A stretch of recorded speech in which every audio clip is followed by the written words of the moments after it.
नमस्कार दोस्तों, मैं अमित मिश्रा स्वागत करता हूं आप सभी मित्रों का सुबोध एकेडमी के इस ऑनलाइन प्लेटफॉर्म पर। आइए चर्चा करते हैं आज के महत्वपूर्ण करंट अफेयर्स पर। पहला करंट अफेयर्स है, भारतीय सेना टूर ऑफ ड्यूटी लागू करेगी। तो आपने सुना भी होगा, एक हफ्ते से इस पर चर्चा चल रही है कि भारतीय सेना टूर ऑफ ड्यूटी लागू करने जा रही है। आइए समझते हैं इसके प्रमुख तथ्यों को। तो कोविड-19 के कारण उत्पन्न देश की बेरोजगारी से लड़ने में मदद करने के लिए भारतीय सेना ने टूर ऑफ ड्यूटी लॉन्च करने का फैसला किया है और वह अभी टूर ऑफ ड्यूटी लॉन्च करने जा रही है। तो क्या है इसके अंतर्गत प्रावधान, आइए समझते हैं। टूर ऑफ ड्यूटी भारतीय सेना में अधिकारियों और सैनिकों के रूप में काम करने के लिए युवाओं के लिए 3 साल की इंटर्नशिप है। मतलब कि आप 3 साल तक भारतीय सेना में अधिकारी और सैनिक के रूप में कार्य कर सकते हैं, इसका प्रावधान किया जा रहा है। इन उम्मीदवारों के लिए प्रवेश मानदंड में ढील नहीं दी जाएगी। अगर बात करें कि अगर आप योग्य नहीं हैं भारतीय सेना में शामिल होने के लिए, तो उसके मानदंडों में कोई ढील नहीं है। इसको जान लीजिएगा कि सभी को नहीं मिलेगा, जो उसके काबिल होगा उसी को मिलने जा रही है ये 3 साल की इंटर्नशिप। तो आइए बढ़ते हैं आगे, जानते हैं। टूर ऑफ ड्यूटी उन व्यक्तियों के लिए है जो रक्षा सेवाओं को एक कैरियर के रूप में लेने की इच्छा नहीं रखते हैं, लेकिन फिर भी सशस्त्र बलों में रोमांच और रोमांस का अनुभव करना चाहते हैं। तो बहुत सारे लोग हैं जो सेना में कैरियर तो नहीं बनाना चाहते, परंतु वह ज़रूर देश के लिए कुछ ना कुछ करना चाहते हैं। तो उन युवाओं के लिए यह मापदंड तय किया गया है कि वह 3 साल तक नौकरी कर सकते हैं भारतीय सेना में। परीक्षा की दृष्टि से इसमें इम्पोर्टेंट है कि थल सेना प्रमुख कौन है, तो जनरल मुकुंद नरवाने जी हैं। और जबकि नौसेना प्रमुख कौन है, तो नौसेना प्रमुख एडमिरल करमबीर सिंह जी हैं। जबकि भारतीय वायुसेना प्रमुख कौन है, तो air chief marshal Rakesh Kumar Singh Bhadauria ji हैं। तो ये सारे क्वेश्चन आपको पता ही होंगे, लेकिन फिर भी कई बार एग्जाम में इस तरीके के क्वेश्चन पूछ लिए जाते हैं। बढ़ते हैं अगले करंट अफेयर्स की तरफ। अंतर्राष्ट्रीय संग्रहालय दिवस मनाया गया है अभी हाल ही में 18 मई को। आइए समझते हैं इसके प्रमुख तथ्य क्या रहे। प्रत्येक वर्ष 18 मई को अंतर्राष्ट्रीय संग्रहालय दिवस, इंटरनेशनल म्यूजियम डे मनाया जाता है। इस वर्ष यानी 2020 में अंतर्राष्ट्रीय संग्रहालय दिवस की थीम समानता, विविधता और समावेश रहा। Museum for equity, diversity and inclusion इसकी थीम रही है। तो यहाँ से क्वेश्चन जरूर याद रखिएगा कि इसकी थीम क्या रही, तो समानता, विविधता और समावेश इस वर्ष 2020 की अंतर्राष्ट्रीय संग्रहालय की थीम रही है और यह बहुत ही मोस्ट इंपॉर्टेंट क्वेश्चनों में आ जाता है।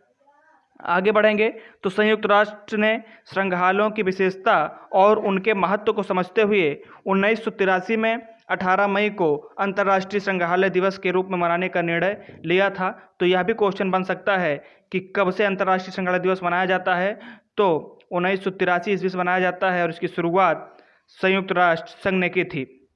बढ़ेंगे अगले करंट अफेयर्स की तरफ। तो अम्फान तूफान, जिस पे हमने कल भी चर्चा की थी।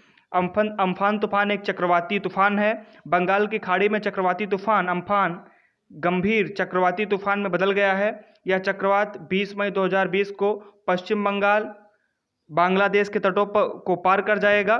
तो यहाँ से क्वेश्चन पूछा जा सकता है कि अम्फान तूफान कहाँ संबंधित है, तो बंगाल की खाड़ी में आने वाला चक्रवाती तूफान है। गंभीर चक्रवाती तूफान वह है जिसमें हवाओं की गति 89 से 117 किलोमीटर प्रति घंटा होती है।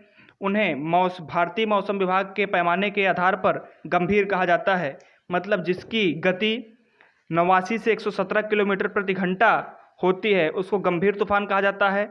अम्फान तूफान साल 2004 में तैयार की गई तूफान की सूची का आखिरी नाम है। इस तूफान के नाम का प्रस्ताव थाईलैंड ने दिया था। तो यहाँ से क्वेश्चन बन सकता है कि इस तूफान के नाम का प्रस्ताव किसने दिया था, तो थाईलैंड ने। जबकि अम्फान तूफान की सूची कब तैयार की गई, तो 2004 में। ये दो क्वेश्चन यहाँ से महत्वपूर्ण बन जाते हैं। बढ़ेंगे अगले करंट अफेयर्स की तरफ। तो बेंजामिन नेतन्याहू 5वीं बार बने हैं इजराइल के प्रधानमंत्री। तो यहाँ से एक ही क्वेश्चन बन जाता है कि अभी हाल ही में इजराइल के प्रधानमंत्री कौन बने हैं, तो अभी हाल ही में इजराइल के प्रधानमंत्री बेंजामिन नेतन्याहू बन गए हैं और इनका नाम आप याद रखिएगा। इजराइल में 17 मई को प्रधानमंत्री बेंजामिन नेतन्याहू के नेतृत्व में नई सरकार की शपथ ली गई है। इजराइल में एक के बाद एक हुए 3 चुनावों में किसी को स्पष्ट बहुमत नहीं मिला था। इसी कारण नेतन्याहू को लिकुड पार्टी ने गांट्स के ब्लू एंड वाइट पार्टी के साथ मिलकर गठबंधन सरकार बनाई है।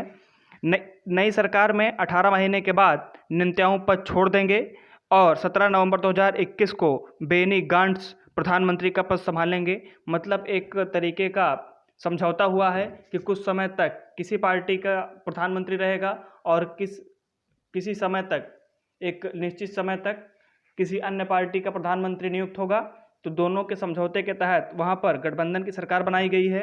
परीक्षा दृष्टि से इजराइल की बात करें तो इजराइल की राजधानी यरूशलेम है, जबकि यहाँ के प्रधानमंत्री बेंजामिन नेतन्याहू ही बन गए हैं अभी हाल ही में। जबकि यहाँ की मुद्रा इजराइल की नई शेकेल है। तो इसकी मुद्रा इस समय बहुत ज़्यादा इम्पोर्टेंट है कि इसकी नई मुद्रा क्या है, तो नई शेकेल इसकी मुद्रा है। जबकि यहाँ की राजधानी भी कई बार पूछ लिया जाता है कि इजराइल की राजधानी क्या है, तो यरूशलेम, और प्रधानमंत्री तो आपने अभी पढ़ा ही। बढ़ते हैं अगले करंट अफेयर्स की तरफ। सुपर अर्थ ग्रह की खोज की गई है। न्यूजीलैंड के वैज्ञानिक ने सुपर अर्थ की खोज की है। इस ग्रह पर मानव जीवन के लिए आवश्यक परिस्थितियां मौजूद हैं। अभी हाल ही में न्यूजीलैंड की इस खोज में सुपर अर्थ की खोज की गई और इसके क्रम में वहाँ पर जो परिस्थितियां हैं इसके अनुसार मानव जीवन वहाँ पर संभव है। सुपर अर्थ उन चुनिंदा ग्रहों में से एक है जो पृथ्वी के आकार और परिक्रमा दूरी के समान है। इस ग्रह का मेजबान तारा सूर्य का द्रव्यमान 10% है। तो सूर्य के द्रव्यमान का 10% इस ग्रह का मेजबान तारा है। और बात करें तो यह ग्रह पृथ्वी से 111 प्रकाश वर्ष दूर है। तो यहाँ से दो क्वेश्चन बन सकते हैं कि यह पृथ्वी से कितनी दूर है, तो 111 प्रकाश वर्ष की दूरी पर स्थित है।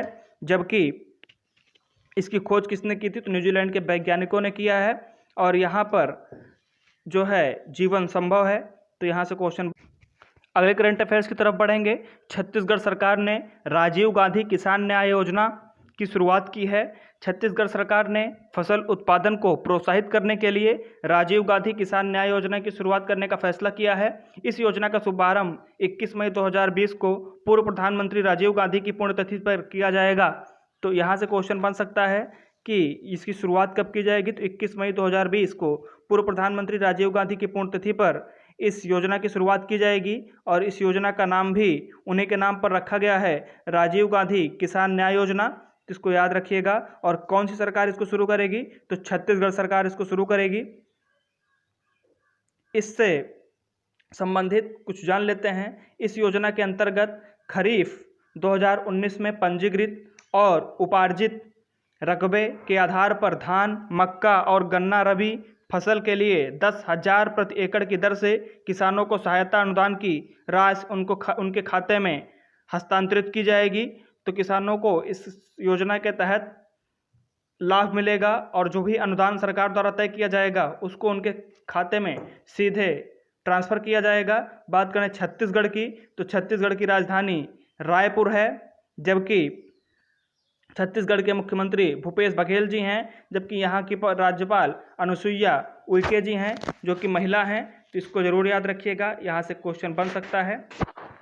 तो धन्यवाद दोस्तों इस वीडियो को देखने के लिए। मिलते हैं नेक्स्ट वीडियो में। धन्यवाद।